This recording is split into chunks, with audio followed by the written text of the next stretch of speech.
오늘 은혜 받고자 하는 말씀은 나의 시간과 자유를 선하게 사용하라, 이런 말씀이 되겠습니다. 자, 우리에게는 양력으로나 음력으로나 2019년이 주어졌습니다.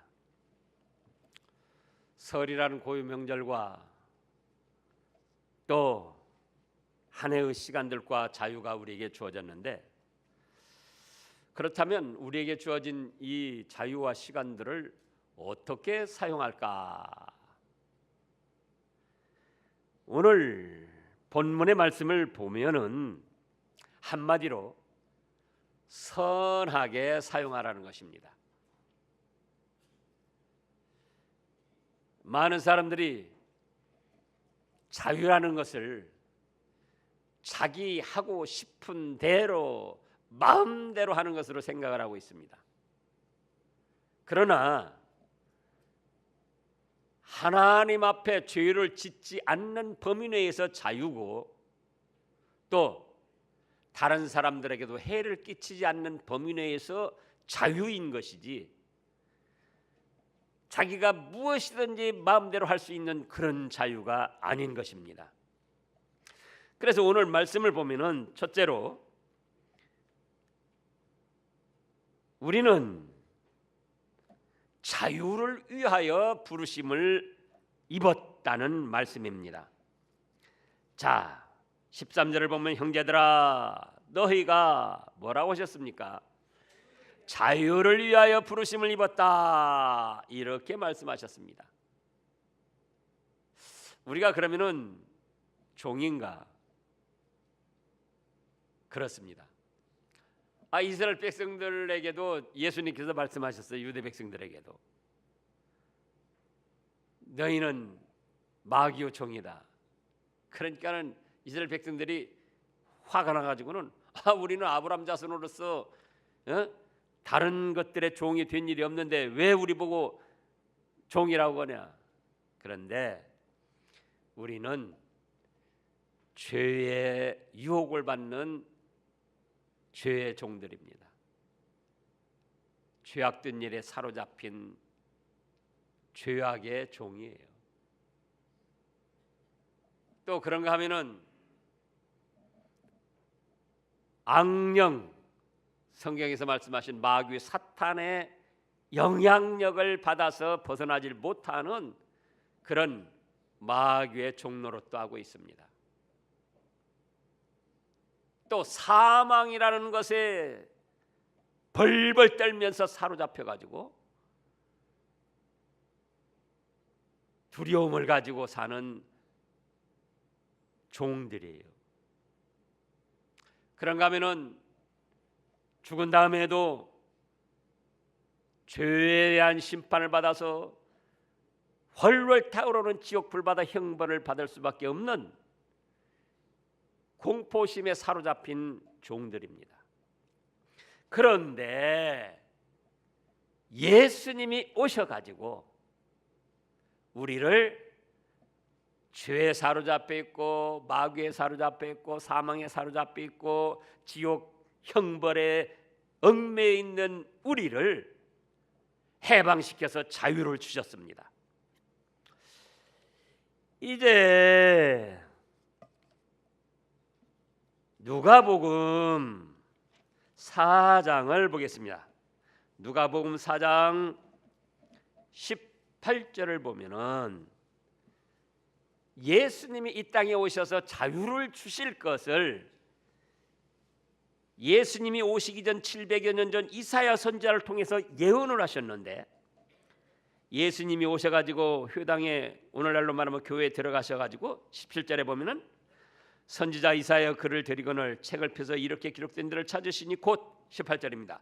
주의 성령이 내게 임하셨으니 이는 가난한 자에게 복음을 전하게 하시려고 내게 기름을 부으시고 나를 보내사 포로된 자에게 자유를, 눈먼 자에게 다시 보게 함을 전파하며 눌린 자를 자유롭게 하고 주의 은혜의 해를 전파하게 하려 하심이라. 이런 일들을 하시기 위해서 예수님이 오셨다는 거예요. 그래가지고 우리 예수님이 우리를 죄와 죄의 형벌과 사망에서 마귀 계율에서 건져내셔 가지고 하나님의 자녀로 삼아 주시고 천국 시민권을 주어서 자유를 주셨습니다. 이제 또 요한복음 8장을 보겠습니다. 요한복음 8장 신약 158쪽쯤에 요한복음 8장 32절에 진리를 알지니 진리가 너희를 자유롭게 하리라. 하나님의 말씀을 주셔서 깨달음을 얻게 하시고 영적 자유를 누리게 하신 거예요. 그런가 하면은 또 36절을 읽어보세요. 요한복음 8장 36절. 그러므로 아들이 너희를 자유롭게 하면 너희가 참으로 자유로우리라. 예수님을 구주로 믿음으로 말미암아 죄와 사망과 마귀와 지옥 형벌에서 해방이 되어서 하나님의 자녀로서 참된 자유를 누릴 수 있게 해 주셨습니다. 그래서 오늘 갈라디아서 5장 13절을 보면은 형제들아 너희가 자유를 위하여 부르심을 입었다 이렇게 말씀을 하셨습니다. 이제 둘째로는 그러나 그 자유로 육체의 기회를 삼지 말고 이렇게 말씀을 하셨어요. 13절에 이건 무슨 말씀입니까? 우리에게 주신 자유를 죄 짓는 데 사용하지 말라는 겁니다. 육체의 기회, 육체의 부패한 성질을 따라서 세상의 죄악된 흐름을 따라서 너희가 자유를 가지고 죄악된 일을 하지 말고 하나님의 말씀을 따라서 선하게 사용하라 이런 뜻입니다. 이제 지금 갈라디아서 5장 17절부터 보면은 육체의 소욕은 성령을 거스리고 성령은 육체를 거스리나니 이 둘이 서로 대적함으로 너희가 원하는 것을 하지 못하게 하려 함이라. 너희가 만일 성령의 인도하시는 바가 되면 율법 아래 있지 아니하리라. 육체의 일은 분명하니 육체의 기회를 삼지 말고 그랬잖아요. 지금 13절에서 육체의 기회, 육체의 부패한 성질을 따라서 죄된 일들, 그러면 그 육체의 일은 분명하니 19절에서 고드맹과 더러운 것과 호색과 우상숭배와 주술과 원수 맺는 것과 분쟁과 시기와 분냉과 당짓는 것과 분열함과 이단과 투기와 술취함과 방탕함과 또 그와 같은 것들이라. 전에 너희에게 징계한 것 같이 경계한 것 같이 경계하노니 이런 일을 하는 자들은 하나님의 나라를 유업으로 받지 못할 것이다. 이렇게 엄중하게 말씀을 하셨습니다. 그런데 이 세상은 어떻습니까? 자기의 자유를 따라서 여러 가지 죄를 지으면서 그것을 즐거워하고 자랑스럽게 여기는 그런 세상이 됐습니다. 그렇기 때문에 믿음의 사람들도 그런 세상 사람들과 더불어 살아가다가 자칫하면 그런 일들에 휩싸이게 되는 거예요. 자, 육체의 일은 분명하니 곧 음행, 더러운 것, 호색이라고 했습니다. 합법적인 부부 외에 모든 이성 동성 간의 관계는 다 하나님의 심판을 받을 가증한 죄악입니다.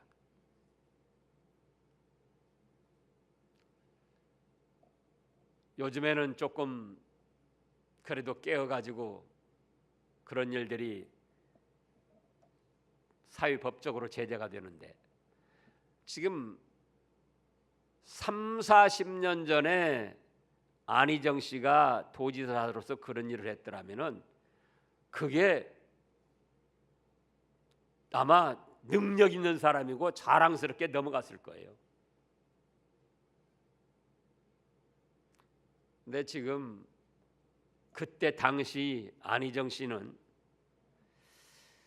아마 자랑스럽게 여겼을지도 몰라요. 나는 이만한 능력이 있고 그런 사람이다. 그러나 하나님의 말씀은 이미 지금 갈라디아서 기록이 2000년 전인데 2000년 전에도 음행이나 더러운 것과 호색은 육체의 죄악된 일이니 너 자유를 그런 데 사용하지 말라고 말씀을 하셨습니다.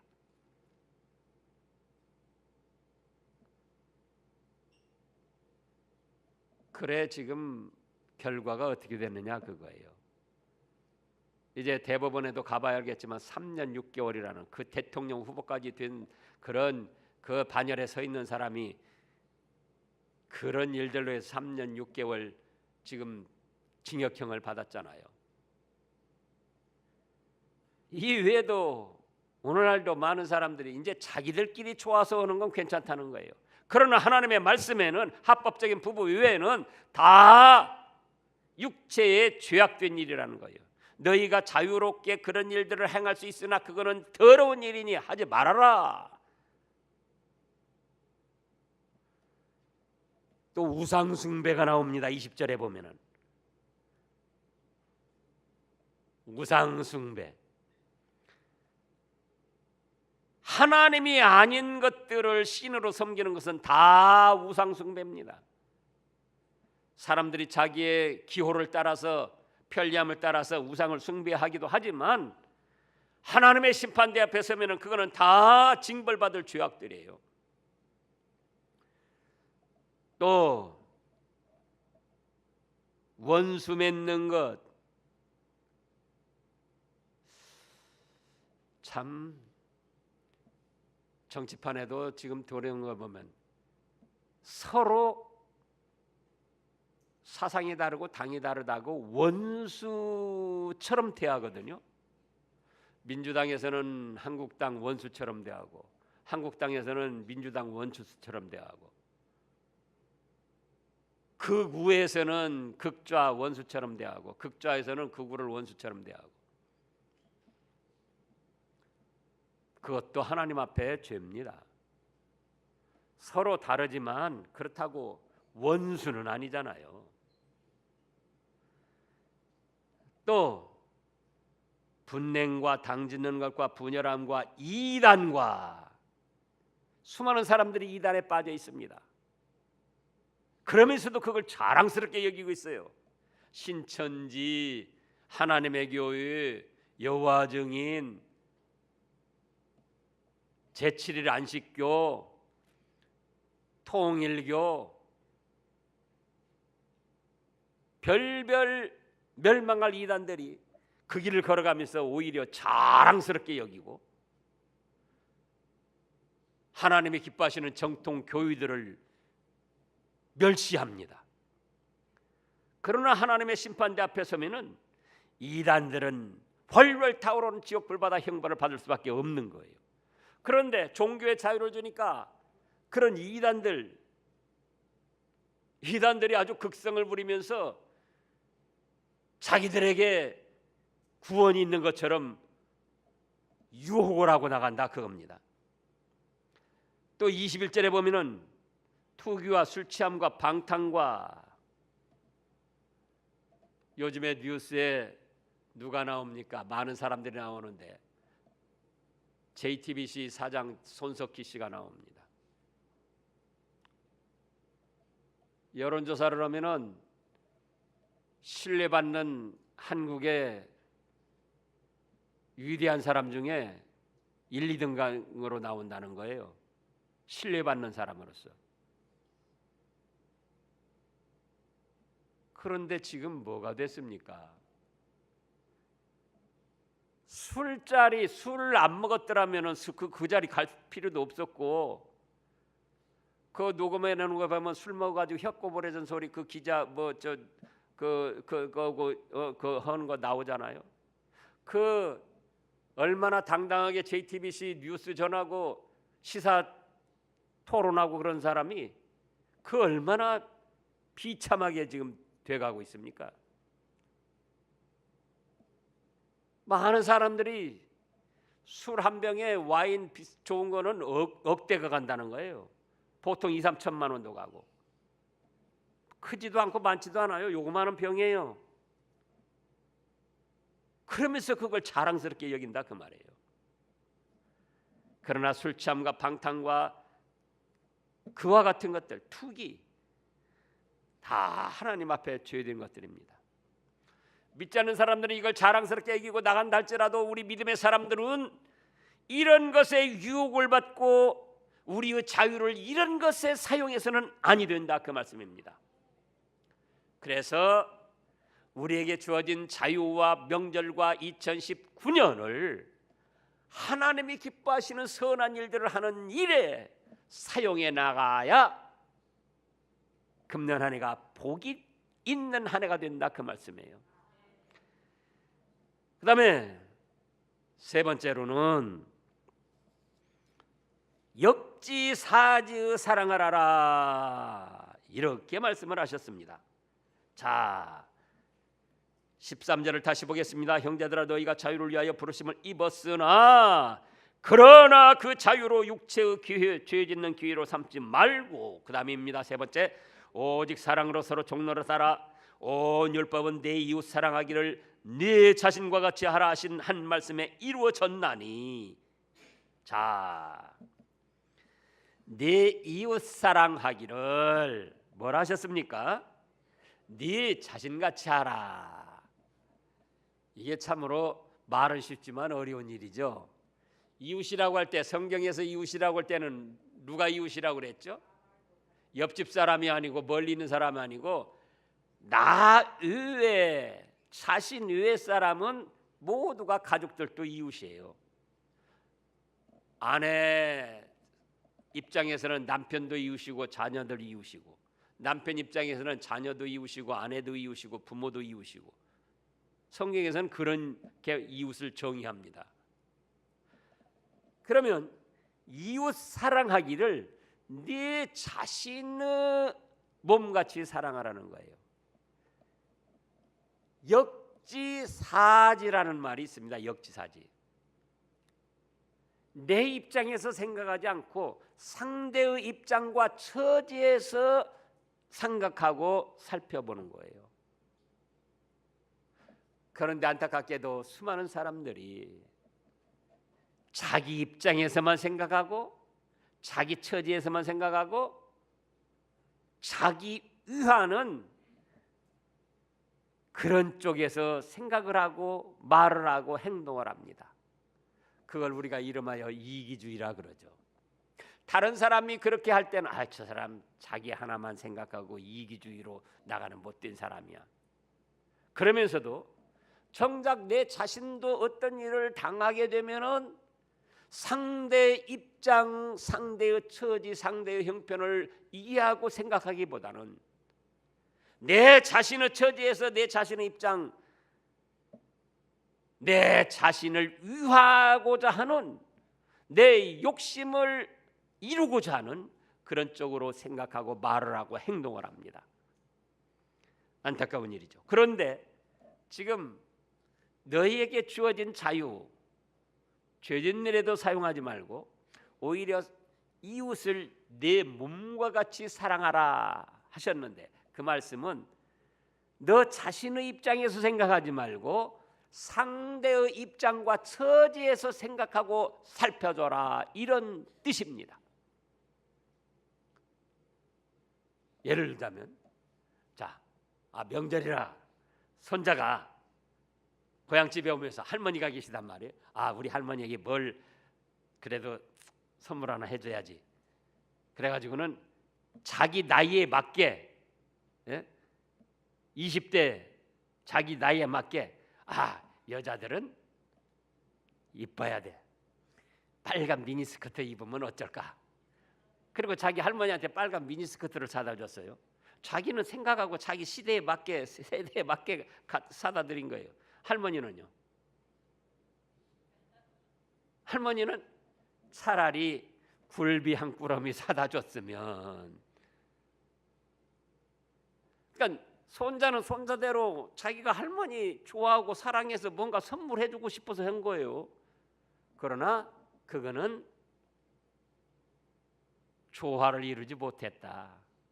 할머니 쪽에서 할머니가 무엇을 좋아하시고 기뻐하시겠나, 그 사랑을 하라는 거예요.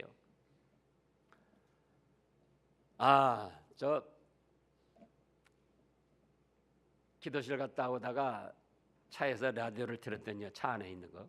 그랬더니 그 명절에 가족들 친척들 만나면은 4가지 금기사항이 있다는 거예요. 4가지 물어봐서는 안 될 것이 있다는 거예요. 한 가지는 뭐냐? 학생들에게 어디 학교 들어갔냐? 그거 물어보지 말라는 거예요. 예. 자기가 스스로 말하면 몰라도 어디 학교 들어갔냐? 또 그 다음에 취직됐냐? 어디 취직됐냐? 그거 물어보지 말라는 거예요. 그리고 또 한 가지는 결혼 언제 할래? 그거 물어보지 말라는 거예요. 또 결혼한 부부에게는 언제 아들 딸 낳을래? 사실은 관심을 가지고 좋은 마음을 가지고 잘 들었으면 하는 마음으로 물어보는데, 정작 본인 자신들은 그 말을 들을 때 사랑으로 여기는 것이 아니고 압박을 받고 부담을 갖고 스트레스를 받고 당황스럽다는 거예요. 그러니까 심지어는 어떤 사람들은 명절이지만 차라리 집에 안 내려가겠다. 집에 가면 또 왜 결혼 안 하냐, 왜 지금까지 취직은 못 오고 있냐, 또 아이들은 언제 낳을래, 뭐 어른들이 이렇게 저렇게 물어보니까 차라리 명절이라도 고향에 안 내려간다는 거예요. 그래서 참 어른으로서 또는 가족들로서 사실은 관심을 갖고 잘 되기를 바라서 물어보는 말이지만은, 상대에게는 그것이 곤혹스럽게 하고 마음에 부담을 갖게 하고 고통을 주는 그런 일이라 그거예요. 그래서 지금 오늘 말씀한 건 네 이웃을 네 자신과 같이 사랑하라. 그건 무슨 뜻이라고요? 역지사지. 그 입장에서, 그 처지에서, 그 형편에서 어떨 것인가, 그걸 헤아려 보고 거기에 맞춰서 사랑을 해주라는 거예요. 뉴스에 나온 대로 광주형 자동차 그 일자리는 문재인 정부와 광주시가 하는 일 중에 아주 좋은 일입니다. 그런데 한국노총과 민주노총은 그걸 반대로 하는 거예요. 명분은 뭐라고 합니까? 이 전체적으로 노동 그 질이 떨어진다, 일자리가 뭐 임금도 내려가고 떨어진다, 그렇게 말을 하는데, 자기들 입장에서만 생각한 것이지 직장도 없이 젊은 사람들이 어려움 당하는 그 처지는 왜 이해해 주지 않느냐, 그거예요. 그렇잖아요.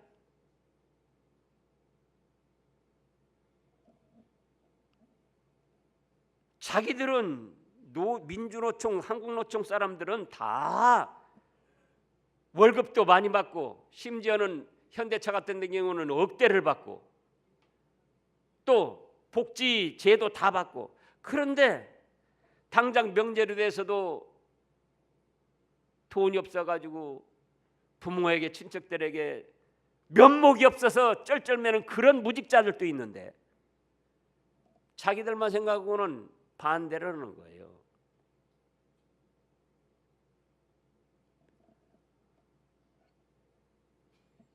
영국에서 자동차 산업에 투자를 하고 작년에 세계 여러 나라 자동차 산업이 그래도 비교적 괜찮은 나라들을 살펴봤대요. 조사를 해봤는데 25개국을 살펴봤대요. 조사를 했는데 25개국 중에 한국이 24위라는 거예요. 1년에 노동자 한 사람이, 한국 자동차 회사는 34대를 만든대요. 그냥 통계로 뭐 내보면은, 뭐 자기가 만드는 게 아니고 뭐 각 분야별로 있지만 그래도 전체 생산량을 전체 자동차 노동자하고 살피면은 한국에서는 1년에 34대 만든다는 거예요. 근데 일본 도요다에서는 1년에 한 사람이 시온 3대를 만든다는 거예요. 34대 시온 3대. 일본은. 그러면서도 지금 또 임금 올리겠다고 안 올려준다고 또 지금 뭐 파업하고 투쟁하고 한국형 일자리 저 광주형 일자리 그것 때문에 또 파업한다고 그러잖아요. 그들도 그들 나름대로 이유가 있고 이해를 할 수 있지만 그러나 더 연약한 사람들을 살펴주고 그들의 입장에서 생각을 해보라 그거예요. 어찌 그걸 반대할 수가 있습니까?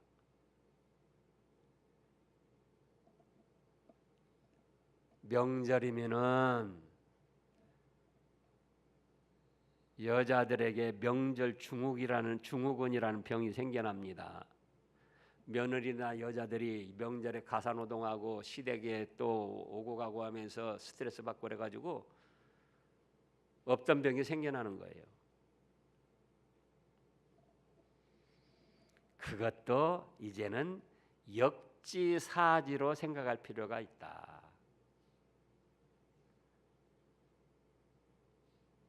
고향에 있는 부모님들도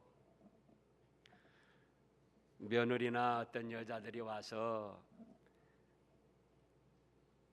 평소에 안 했으니까는 모처럼 왔으니까 음식도 만들고 설거지도 하고 일해라.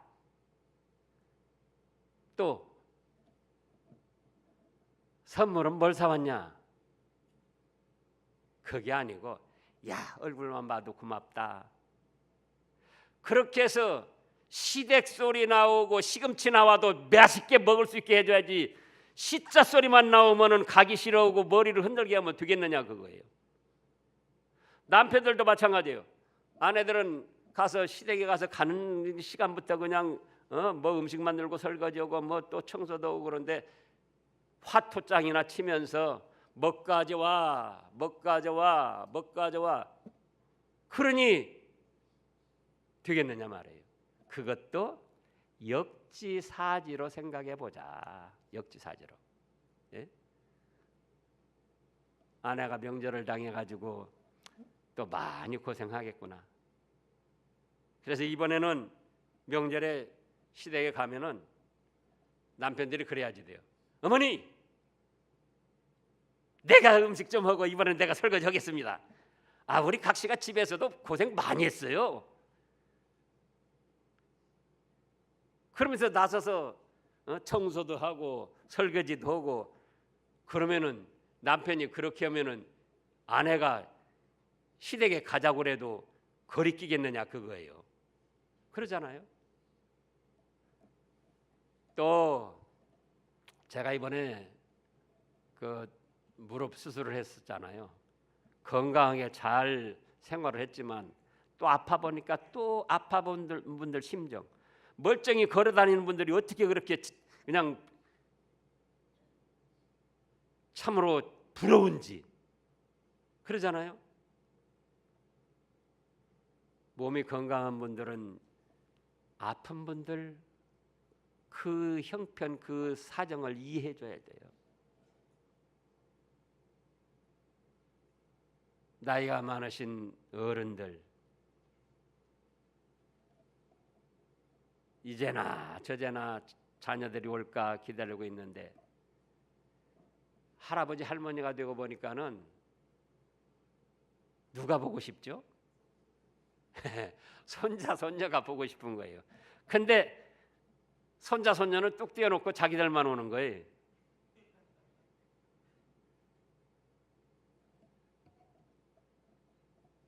그러지 말고 또 새 며느리가 뭐 많이 배우고 또 위생적으로 온다고 시어머니가 만져보지도 못하게 하는 거예요. 할머니가 만져보지도 못하게. 예전에는 얼마나 참으로 험하게 자랐습니까? 제 딸도 제가 그때 전주에서 그 딸기 하우스 그래서 그거 농사 지을 때인데 아기를 낳는데 우리 어머니도 이제 하늘나라 가시고 형제들도 다 나가고 없어요. 그러니까는 방에다가 가둬놓고 밖에서 문을 잠궈놓고 아기 때 그러고 이제 뭐 2~3살 먹었을 때 그러고 이제 작업을 했어요. 그래도 이제 자꾸 칭얼거리고 이제 뭐 답답해 하니까는 나중에 내놨더니 제 큰딸이 마당에 돌아다니면서 아이 뭘 우물우물 먹고 있어요. 봤더니 닭이 배설해가지고 그게 말라서 굳어졌는데 그거를 주워가지고는 먹고 있는 거예요. 그렇게 하면서도 지금 얼마나 건강하게 잘 생활하고 있어요. 그러니까 손자 손녀들 저 며느리들이 위생적으로 기른다고 할아버지 할머니 만져보지도 못하게 하고 그러면 안 돼요. 할아버지 할머니 그 그리워하는 손자 손녀 그리워하는 그 사정도 이해를 좀 해주고 또 그래서 손자 할머니 할아버지도 또 깨끗하게 하고 손자 손녀들 만지고 안아주고 그래서 역지사지의 사랑을 해라. 지금 그런 말씀이에요. 이웃을 네 자신과 같이 사랑하라. 직장에서도 서로 그러면 얼마나 좋겠습니까? 교회에서도 서로 상대방의 입장에서 생각을 하고 살펴주면 얼마나 좋겠습니까? 아니 저기 우리 뭐 장로님들 집사님들 다 아시는 것이지만은 제가 여기 교회에 부임한 지가 지금 4년째 됩니다. 24년째 되는데 그동안 사례금으로 무슨 말썽을 일으킨 일이 한 번도 없어요. 오히려 교회에서는 잘 대우를 해주려고 그러면 제가 어려운 때는 몇 년 동안 동결해서 사양을 하고 또 금년에는 우리 장로님들과 교회에서 사역자들에 대해서 아주 좋게 대우를 해주셔가지고 감사를 드립니다. 이 상대의 입장에서 서로 살펴주고 생각하자 그거예요. 내 자신만 생각하지 말고 내 자신의 입장 처지에서만 생각하지 말고 너희는 자유를 위하여 부르심을 입었다. 그런데 그 자유를 육체의 교회에 죄 짓는 일에 사용하지 말라. 그러면 어떻게 할 것인가? 그 자유를 이웃을 사랑하는데 내 자신의 몸과 같이 사랑하라. 그건 무슨 뜻이라고요? 상대의 입장과 처지에서 이해해주고 살펴주고 사랑을 해주라는 거예요. 그래서 금년 명절 자 어떻게 하시렵니까? 또 이기주의적으로 자기 한 번만 위하고 자기만 대접받고 그런 생각은 버리시기 바랍니다. 그래서 상대의 입장에서 이해하고 상대의 처지에서 생각해보고 그래서 조화를 이루는 금년 명절이 되고 한 해가 되시기를 축원합니다.